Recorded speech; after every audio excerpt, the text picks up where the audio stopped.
Well, ODM leader Raila Odinga speaking there in the local Luo dialect, of course, perhaps hinting at a couple of formations coming. And with reference to Tsunami, who will it sweep? What is Raila's game plan? I guess that will be the big question, Mwakesi. Well, what say you following those sentiments? Thank you, Jesse. I think for me, when I look at what the Prime Minister said in terms of the big tsunami, it links for me with what has been being attempted by what I call the deep machinery of the state in trying to create a new candidature in what we call Jimmy Wanjigi.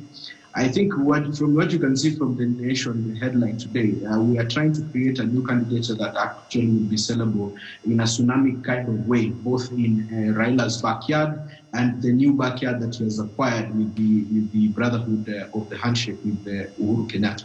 And so for me, I've been looking and monitoring, and I think the choice and the rise of one Jimmy Wanjigi has been out of a measured or a considered research that they've probably carried out within the central Kenya, and seen that you would want to have a candidate coming out of central Kenya who's both sellable within the ODM strongholds and also within the backyard of Mount Kenya region.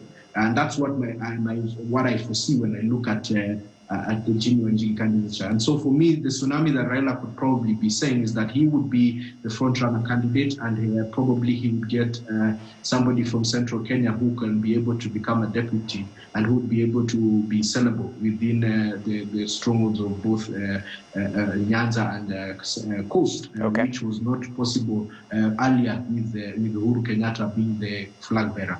But I think, as has rightly been said, this tsunami is all being set up against one person, and that is William Ruto. And William Ruto has consistently been building his base in places where traditionally we would have not expected him to really fare on very well.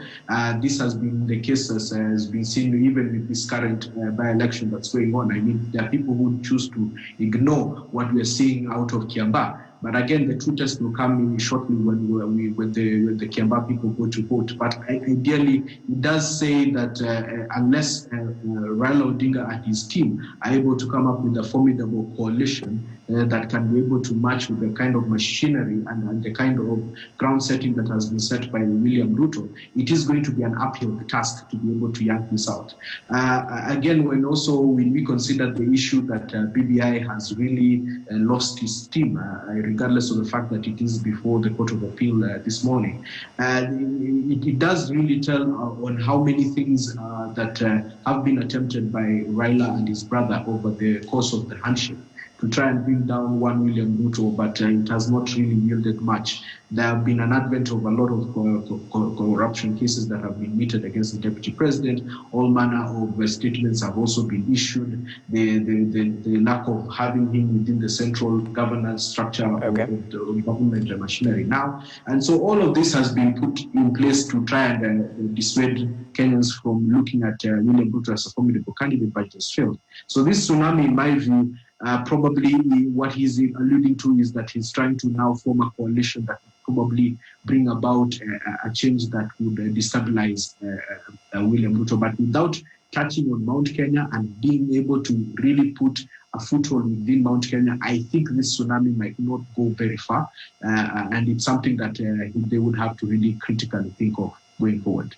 Even as you speak about